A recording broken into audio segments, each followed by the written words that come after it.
കുട്ടിയെ എന്താണ് എന്താ പുറത്തു വന്ന് നടക്കണ്? എന്തൊരു ചൂടാടോ ചങ്ങായി. വേനല് തുടങ്ങിയിട്ടുള്ള അപ്പോഴത്തേക്ക് ഈ ജാതി ചൂടായാലേ നല്ല അകത്തിരിക്കാൻ പറ്റണില്ല. എന്താണ്? ഒന്നുമല്ല, ഞാൻ ആ കടമുറിയുടെ കാര്യം പറഞ്ഞറിഞ്ഞില്ലേ? അതിപ്പോ മൂപ്പരെ ഇന്നും കണ്ട് സംസാരിച്ചു. അപ്പൊ അത് കുറഞ്ഞ വാടകയ്ക്ക് തരാന്ന് പറയുന്നുണ്ട് പുള്ളി. അപ്പൊ അതിന്ന് എടുത്താലോന്ന് ആലോചിക്കാണ്. ഒന്നും ആലോചിക്കാല്ല, നല്ലാണ്. എടുത്തു കഴിഞ്ഞാൽ അത്യാവശ്യം തരക്കേടില്ലാത്ത പണിയൊക്കെ ഉണ്ടാവും. അയാളിപ്പോ അത് അങ്ങനെ വരുമാനം ഇല്ലാണ്ടൊന്നല്ല, അയാൾക്ക് നോക്കി നടത്താൻ പറ്റാണ്ട് നിർത്തുന്നതാണ്. പിന്നെ അത് എടുക്കല്ലേ? എടുത്താ നല്ലതാ. വേറെ ഒന്ന് രണ്ട് സുഹൃത്തുക്കളുണ്ട്. അപ്പൊ എന്നാ എല്ലാരും കൂടെ കൂടിയിട്ട് അത് എടുക്കുകയാണെങ്കിലേ, അല്ലാതെ ഇപ്പൊ ഈ ആൾക്കാരിങ്ങനെ പണിക്ക് വിളിച്ചിട്ടൊന്നും നടക്കില്ല. അല്ല, പോയി പണിയലും നടക്കില്ല പറയേ. അപ്പൊ ഇത് എടുത്തിട്ട് എന്താ പണി? എടുത്തിട്ട് പണി തന്നെ, അവിടെ ഇരുന്നിട്ട് പണിയാലോ. അല്ല, പണിയാൻ പോവാണ്ട് വെറുതെ എടുത്തിടാനെന്ന് വിചാരിച്ചാൽ. അല്ല, മറ്റുള്ള ആൾക്കാരൊക്കെ കൂടെ ഉണ്ട്, അത് കാരണം നമ്മള് പണിയണ്ടെന്ന് വിചാരിച്ചിട്ട് കാര്യമില്ല. അങ്ങനല്ല, നമ്മള് പണിയാണപ്പോ നമ്മള് പണിയണ്ടേ. അല്ല, അതാ ഞാൻ പറഞ്ഞത്. അപ്പൊ എന്നാ മല്ലിയനോടൊന്ന് പറഞ്ഞു നോക്കാറുന്നില്ലേ? എന്തിന്? ഓളോട് പറയണ്ടേ? ആണൊക്കെ പ്രാന്തുണ്ടോ? മല്ലിയോടൊക്കെ പറഞ്ഞു കഴിഞ്ഞാൽ ഓള് വിചാരിക്കും ഞാൻ അവിടെ ഒരു പണിയും ചെയ്യാതെ അവിടെ ഇരിക്കാൻ വേണ്ടിയിട്ടാണ് ഈ പരിപാടി ചെയ്യണത്, ഈ പണിക്ക് പോകാതിരിക്കാൻ വേണ്ടിയിട്ടേ. അല്ല, അങ്ങനെയൊക്കെ വിചാരിക്കുന്നു പറയാ. അപ്പൊ അതുകൊണ്ട് ഓളോട് പറയണ്ട, പറയാതിരിക്കുകയാണ് ഏറ്റവും നല്ലത്. അല്ല, ഇപ്പൊ ഇതൊക്കെ ഈ ഊഹിച്ചുണ്ടാക്കണല്ലേ? അല്ല, നമുക്ക് ആളുടെ സ്വഭാവം ഏകദേശം അറിയാലോ, അതുകൊണ്ട് പറയണം. അല്ല, ഇനിയിപ്പോ എന്റെ മനസ്സിൽ അങ്ങനെ മനസ്സിലിരിപ്പൊന്നും ഇല്ലല്ലോ. പൊന്നാരെ ചങ്ങായി, നമ്മള് വെറുതെ വീട്ടിലിരിക്കുമ്പോ വേറെ ചെലവൊന്നും ഇല്ല. അത് തുടങ്ങിയിട്ട് അതല്ല കേട്ടോ, മാസം വാടകയും കൊടുക്കണം. അപ്പൊ അത് പണിക്ക് പോണം കേട്ടോ ശരിക്ക്. പിന്നെ എന്താ പ്രശ്നം വെച്ചാല്, മറ്റവരൊക്കെ കുറേശ്ശെ പൈസ ഇടുന്നുണ്ട്. നമ്മള് എന്തെങ്കിലും ഒരു ചെറിയ എമൗണ്ട് ഇടണേ. നമ്മളല്ല, അതെ, ഞാൻ ഇടണം. അപ്പൊ 25 ഉറുപ്പ്യ 30 ഉറുപ്പ്യ വരും. ഇപ്പൊ അതൊക്കെ വരും. അതാണ്. അപ്പൊ അത് എന്താ ചെയ്യാന്നുള്ളതാ.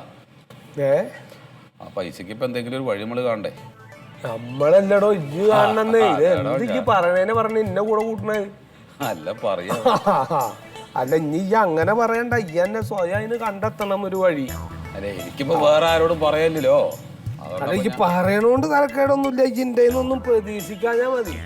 പറയണോണ്ട് കുഴപ്പമൊന്നുമില്ല. ഈ എന്തെങ്കിലും കണ്ടെത്തണം, എന്നിട്ട് അത് തുടങ്ങണത് നല്ലതാ. ഞാൻ വേറൊരു ഐഡിയ കിട്ടണ. എന്താണ്? വേറൊരു ഐഡിയ പറയാണ്. എന്താ ഐഡിയ? നീ ഒരു 30 ഉറുപ്പ്യ കിട്ടോ, ഞാൻ പണിക്കൂലി മാത്രമേ എടുക്കണുള്ളൂ. എന്റെ ലാഭത്തിന്റെ സംഭവമൊക്കെ നിനക്കും കൂടി എടുക്കാം. അത് വേണ്ട. ഈ ആ കായ് ഈ എന്നെ ഇട്ടിട്ട് ആ ലാഭം ഈ എന്നെ എടുക്കണതാണ് എനിക്ക് കുറേ കൂടി സന്തോഷം. അങ്ങനെയൊക്കെ ആ ലാഭം വേണ്ട എന്റെ പൊന്നാരോ സുറ്റിയെ. ഞാൻ അല്ലെങ്കിൽ തന്നെ ആകെ കുടുങ്ങിയിട്ട് ഇരിക്കണം. അപ്പൊ ഈ പൈസക്ക് എന്ത് കാട്ടും? പൈസക്കേ ഞാനൊരു വഴി പറയട്ടെ. ഇത്തരം സംഗതികളൊക്കെ വരുമ്പോ നമ്മൾ സാധാരണ ചെയ്യാറുള്ള പണി എന്താണ്? അത് അങ്ങോട്ട് ചെയ്യാ. ജോസുട്ടിനൊന്ന് പോയി കാണാം. ഓന്റെ കയ്യിലൊന്നും പൈസ ഇല്ലടോ. പൈസ ഉണ്ടോ ഇല്ല എന്നുള്ളതല്ല, അങ്ങനെയുള്ള കാര്യങ്ങളില് ഒരു യുക്തി പറഞ്ഞു തരാൻ അവന് പറ്റും. പെട്ടെന്ന് ചോദിക്കുമ്പോ ഒരു 30,000 രൂപ എടുത്ത് തരാൻ പൈസ ആയിട്ട് എൻ്റെ അടുത്തില്ല. നമുക്ക് ഈ ഫണ്ട് ഒപ്പിക്കാനുള്ള എന്തെങ്കിലും ഒരു ഐഡിയ വേണമെങ്കിൽ ഞാൻ പറഞ്ഞുതരാം. ഐഡിയ വേണ്ട.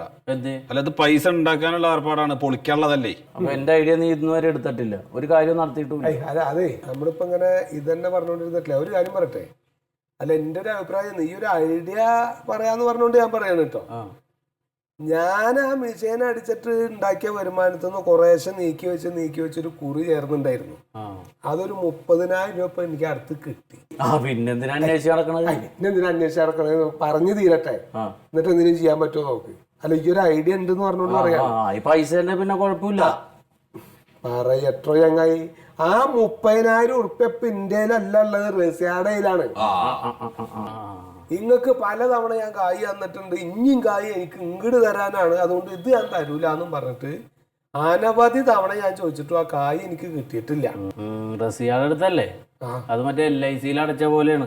പരീക്ഷ മരിക്കുമ്പോ കിട്ടും, സർട്ടിഫിക്കറ്റ് കാണിക്കേണ്ടി വരും. അല്ല, അതെന്തിനാവട്ടെ, ആ കായ് കിട്ടിയാൽ കിട്ടില്ല, ആ കായ് ഓനക്ക് ഞാൻ തിരിമറിക്കാൻ. ഈ പറയണ 30,000 രൂപ വീട്ടില് പൈസ ആയിട്ട് ഇരിപ്പണ്ട അല്ലാണ്ട് ഓളെന്താ പറയുന്നത് ആ കായ് കൊണ്ട്? എന്നാ വാസൂട്ടി, ആ പൈസ നമുക്ക് 2 ദിവസത്തിനുള്ളിൽ മേടിച്ചെടുക്കാം. അതിനൊക്കെ വിദ്യയുണ്ട്. എന്താ ഐഡിയ ഉണ്ടെന്ന്. നിങ്ങൾക്ക് പൈസ കിട്ടിയാ പോരെ? അല്ല, എന്റെ ഐഡിയ പറഞ്ഞിട്ട് ഞാൻ പണ്ടത്തെ മാതിരി ആ കല്ല് പൊതിഞ്ഞ് കൊണ്ടുവന്ന കാര്യമായിട്ടാണോ? കല്ല് പോഞ്ഞാലും കാര്യം എന്നല്ല, അതൊക്കെ 2018 ഇപ്പൊ 2020 പുത്തൻ ഐഡിയ ആണിത്. എനിക്ക് വീട്ടിൽ കയറാൻ പറ്റണോ? ഇല്ല, ഞാനിവിടെ വെറുതെ കിടന്ന് ഉറങ്ങിയെന്നാണ് നിങ്ങളുടെ ധാരണ. കണ്ണീ കണ്ട ഒരു പണിയെടുത്ത് വെച്ചാൽ പൈസ എങ്ങനെ നമുക്ക് ഉപയോഗിക്കാന്നുള്ള റിസർച്ചാണ് ഞാനിവിടെ കിടന്ന് ആലോചിക്കുന്നത്. അത് ആലോചിക്കണ നേരം കൊണ്ട് എനിക്ക് പണിക്കാൻ പോയിക്കൂടെ? അപ്പൊ ഇതിനാള് വേണ്ടേ? എല്ലാവരും അങ്ങോട്ട് കൽപ്പണിക്കും മരപ്പണിക്കും പോയിട്ട് എന്താ കാര്യം? അതെ, ഞാൻ പറയണ പോലെ അങ്ങോട്ട് ചെയ്തേച്ചാൽ മതി. നാളെ രാവിലെ അതെ അതെ, റോഡ് ഈ ഭാഗത്തൂടെ അങ്ങ് പോകും. നമ്മൾ അവിടെ നടന്നു വന്നാൽ അത് നിങ്ങളൊന്ന് സഹായിക്കും. വേഗം ആവട്ടെ കേട്ടോ, സമയമില്ല. അങ്ങറ്റത്തെ വിളിച്ചോ, മാർക്ക് മാർക്ക് ഒത്തിരി പഠിക്കണ്ട അങ്ങ് വരെ പോവും. നമുക്ക് ഇവിടെ മതി എന്ന് തോന്നുന്നു. ഇവിടെ പഠിച്ചോ. സർവേ ആരുടെ വീടായാലും സർവേ എടുക്കണ്ട. വീട്ടിൽ ആണുങ്ങളാരും ഇല്ലേ? മേളിന്ന് എടുക്കണ്ടല്ലേ? ഇത്രേ ഉള്ളൂ. ആരാണ്? അല്ല, നമ്മളെ ജോലിയെ തടസ്സപ്പെടുത്തിക്കൊണ്ട് ഇങ്ങനെ പറഞ്ഞുകൊണ്ടിരുന്നത് നമ്മൾ എന്ത് ചെയ്യും? കേട്ടോ, റോഡ് വികസനത്തിന്റെ ഭാഗമായിട്ട് വന്നാണ് ഒരു ആണി അടിക്കുന്നത് ഇവിടെ. റോഡ് അവിടെയാണ് കിടക്കുന്നത്. ഇത് എന്റെ വീടാണ്. അല്ല മാഷേ, നിങ്ങൾ ഈ പത്രം ഒന്നും വായിക്കാറില്ലേ? എന്റെ വീടിന്റെ മുമ്പത്തെ ആണി അടിക്കുന്നതിന്റെ കാര്യം അയ്യോ, റോഡ് വികസനത്തിന്റെ കാര്യമല്ലേ ഇപ്പൊ എന്നും പറഞ്ഞുകൊണ്ടിരിക്കുന്നത് അല്ലേ? അല്ല, നിങ്ങളിപ്പോ ഏത് റോഡിന്റെ കാര്യം പറഞ്ഞു? റോഡ് അവിടെയാണ് കിടക്കുന്നത്. എയർപോർട്ട് അറിയാമോ? എയർപോർട്ടിന്റെ അവിടെ നിന്ന് സീപോർട്ട് വഴി ഇങ്ങനെ ബന്ധിപ്പിച്ചുകൊണ്ട് നമ്മൾ കായലോരത്തോട്ട് പോകുന്നുണ്ട്. ആ, അതെന്താ ധ്യാനെ? ഇതുവഴിയല്ലേ വരുന്നത്. മെയിൻ റോഡിന്റെ അവിടെ കൂടെ വരാൻ പറ്റൂ. നിങ്ങൾ എന്താ ഈ പറയണേ? ഇത് ഇന്റെ വാപ്പാടെ സ്വത്താണ്. വാപ്പാട് സ്വത്താണ് സാറേ. നമുക്ക് കിട്ടിയ സർവേ പ്രകാരം ഇവിടെയാണ് നമുക്ക് മാർക്ക് ചെയ്യേണ്ടത്. കാരണം നമ്മൾ അളന്നപ്പോ ഇവിടെയാണ് മാർക്ക് ചെയ്യേണ്ട ഒരു സ്ഥലം വരുന്നത്. അത്രേ ഉള്ളൂ. അപ്പൊ നമ്മൾ ഇവിടെ അടിക്കണ്ടേ? ഞങ്ങളെ അറിയിക്കണ്ടേ? നമ്മളിതൊന്ന് അടിച്ചോട് നിങ്ങൾ. പറ്റില്ല. ഒരു മിനിറ്റ്. അല്ല, നിങ്ങൾ ഈ പറ്റൂലെന്ന് പറഞ്ഞാൽ ഞങ്ങളെ ജോലി തടസ്സപ്പെടുത്തി കൊണ്ടു നിന്ന് കഴിഞ്ഞാൽ നമുക്കൊന്നും ചെയ്യാൻ കഴിയില്ല. നിങ്ങൾ അങ്ങനെ പറഞ്ഞാൽ പറ്റൂല. അത് എനിക്കൊന്ന് അന്വേഷിക്കണല്ലോ. നിങ്ങൾക്ക് പകരം വേറെ സ്ഥലം തരുന്നുണ്ട്. കാര്യം അത് നമ്മള് ബഹളം ഉണ്ടാക്കിയിട്ട് കാര്യമില്ല സാറേ. എന്താ കാര്യം എന്നറിയോ? അതായത് നിങ്ങളിപ്പോ ഉദ്യോഗസ്ഥരാവും, നിങ്ങളോട് പറഞ്ഞിട്ട് കാര്യമില്ല. പക്ഷെ ഞങ്ങൾ ഇവിടെ ഒരു കുടുംബമായിട്ട് ഇവിടെ ജീവിക്കല്ലേ. അപ്പൊ നിങ്ങൾ പെട്ടെന്ന് ഉമ്മത്ത് വന്നിട്ട് ഒരു ആണി അടിക്കാന്ന് പറഞ്ഞാൽ ചോദിക്കാനും പറയാനും ആളില്ലാത്ത മാതിരിയാണ്. ഒരു ആണിയുടെ കേസല്ലേ ഉള്ളൂ. അതടിച്ചിട്ട് പോയി കഴിഞ്ഞാൽ നമ്മളെ പണി കഴിഞ്ഞില്ലേ? നിങ്ങൾ ആണി അടിച്ചു കഴിഞ്ഞാൽ പിന്നെ അതിനെ റോഡ് വരും എന്നൊക്കെ പറഞ്ഞാല് ഞങ്ങൾക്ക് അതിന് പരാതി ഉണ്ടെങ്കിലോ? ഈ റോഡ് എപ്പോഴാ വരിക? റോഡ് 2-3 വർഷം കഴിയും. 3 വർഷം കഴിഞ്ഞേ അപ്പങ്ങൾ പോയിട്ട് വാ. ഇപ്പൊ പറ്റൂല. ഒരു ആണിയല്ലേ ഉള്ളൂ, അതൊന്ന് മാർക്ക് ചെയ്തിട്ട് പൊക്കോട്ടെ. ഒരു ആണി ഉള്ളോന്നാ പറഞ്ഞ അവര് മാർക്ക് ചെയ്തിട്ട് പോക്കോട്ടെ എന്ന്. എന്താ പറയണേ? നിങ്ങൾ അടിക്കാൻ കേട്ടോ, നിങ്ങൾ അടിക്കും. അല്ല, നിങ്ങൾ അങ്ങനെ അടിക്കാൻ പറ്റില്ല. ഓള് ഇന്ന അടിക്കും.